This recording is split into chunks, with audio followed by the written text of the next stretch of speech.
We're going to talk in this video about bugging in or bugging out. What does it mean? What is the difference? When should we even be thinking about this? So what is the difference between bugging in and bugging out? What do they even mean? Look, in general, bugging in, there's a crisis of some sort. Something happens. You're in your home. You're going to stay there. That's all it really means. I'm going to bug in. I'm going to bug in the place where I've got my gear, where I'm safest, where I have my best source of protection. I want to be there. I want to stay in this place as long as I can. Bugging out is my primary location, my primary safety, my primary place of shelter is compromised for some reason. Now I got to leave. I got to go somewhere else. You know, we talk about prepping a lot. We talk about the idea of being better prepared in case there's a crisis of some sort.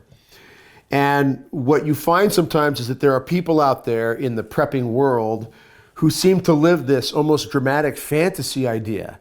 They got the dramatic music and they got the dramatic scenarios painted that if everything gets really bad, I'm going to be out there hiking it in the wilderness, living in some underground bunker, living in a cave somewhere, all by myself. I'm going to be a lone wolf and I'm going to be just hammering it out. I'm going to be making it happen. That's really not what you want to aim for. You want to try to avoid that. You want to try not to be in a situation where you think you're going to be out there in the wilderness living out of a tent for the next 6 months. Very few are going to survive that. The idea here is if we have to bug out, it's a last resort. It's not what we're aiming for. It's not what we want. But if we do have to bug out, hopefully we've got another location, other people we can work with. It doesn't have to be off in the wilderness somewhere. You just have to be out of the line of fire, so to speak, off the X, off that trajectory of the crisis. But we really want to be thinking about how can we stay put where all of our equipment, all of our gear is located. You know, if you're doing any kind of prepping whatsoever, and you've stored up food, water, medical, you name it, and you have to move somewhere else, are you able to take all of that with you? This is something we have to be thinking through. Hey, don't forget to click the link in the description below. Get yourself a free Catholic preparedness guide. Learn what exact steps you can take to be better prepared physically and spiritually. Here's some really good reasons, obvious reasons, why you might need to bug out. Leave your primary source of shelter. They could be floods, wildfire, hurricanes, tornadoes, hazmat or chemical spills, earthquakes, even civil unrest.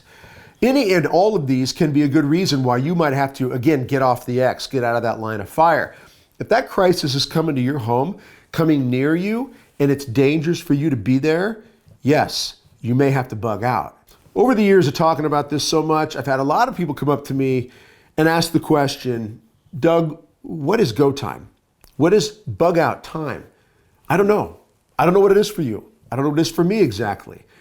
You have to look at any situation that's unfolding and then make the decision based on how it's unfolding.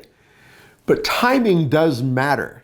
And not waiting until the very last minute where it might lead to panic and blocked streets and all kinds of chaos and havoc on the roadways. We don't want to wait to that point. So maybe you got a hurricane that's coming in and it's time to, hey, let's just pack up some of our gear. Let's take some of our prepping stuff with us and let's go drive out of harm's way for a while. Let's go spend a weekend at a friend's house or a relative's house somewhere.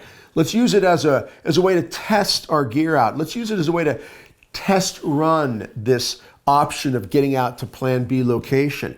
In other words, you're thinking in advance, you're planning in advance, but you're doing it in a way that's more systematic and practical rather than some sort of last minute panic.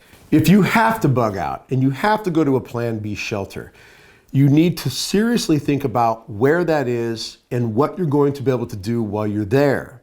Number one, can you source food, water? Do you have access to it? Do you have some stored up there already? Now, if this is a cabin somewhere up in the mountains, okay, if that works for you, great. Hopefully you're not alone. You've got others coming that you've prearranged this with. So you've got people to work with and everybody's bringing stuff. In other words, you don't want to leave your store of food and other provisions and go somewhere without all of it or any of it and end up having to start all over again. If you can transport it with you, and then when you get there, if you've got access to more food, more water while you're there, you also want to be thinking about what kind of safety measures have to be in place depending upon the crisis. If there's a lot of civil unrest going on and you're in a situation where you've got to get out of that line of fire of the civil unrest, but you end up in another area where there is still danger, you need protection and safety. You need to figure that in as well. And again, if you're working with others, which is ideal, I cannot recommend that enough. Build the community, build the friendships, have a team of people that you already know you've talked with this about. So again, when we're talking about bugging out to a plan B or C or D location, depending upon your scenario, if you've got your plan B location compromised, you've got to be thinking a third and a fourth location.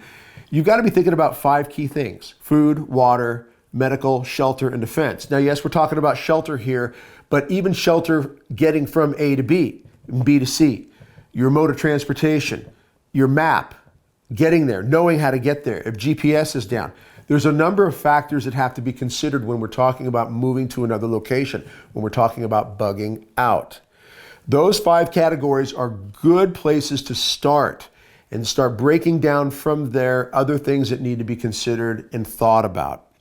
But again, I cannot stress enough the community of this.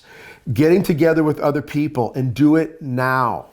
I recently heard a quote. I think it makes great sense and I want to use it here. When it comes to preparing in any way, shape, or form, I would rather be 10 years early than 1 minute late. So is it too early to start having conversations with people about where you would go if I had to bug out? Can I come to your place? Can you come to my place? Can we have these conversations now? No, it's not too early to have these conversations. Have these conversations now so that if something happens in a week or a month or a year or 10 years from now, you've already discussed it. You're not going to be late to the party. You're already in that mindset of being better prepared and knowing where you're going to bug out to, what you're going to be taking with you, what you can imagine may happen when you get there, who you're going to be working with. Because remember, this is not just about you and me, it's about the people that God has entrusted to our care. There are others that are counting on us. If we fail to plan in these areas, basically, that's a plan to fail. And a lot of people can get hurt when you have a plan that is a plan to fail. Hey, I really appreciate you joining me in this video. Remember, have a plan of action, but always start with prayer. Make sure that you take whatever plan you have and place it in God's hands, but act. Get busy. Take the steps that are necessary. Remember, hope is found when you have a plan of action in the face of a crisis. So God bless and strengthen you. Look forward to seeing you again soon.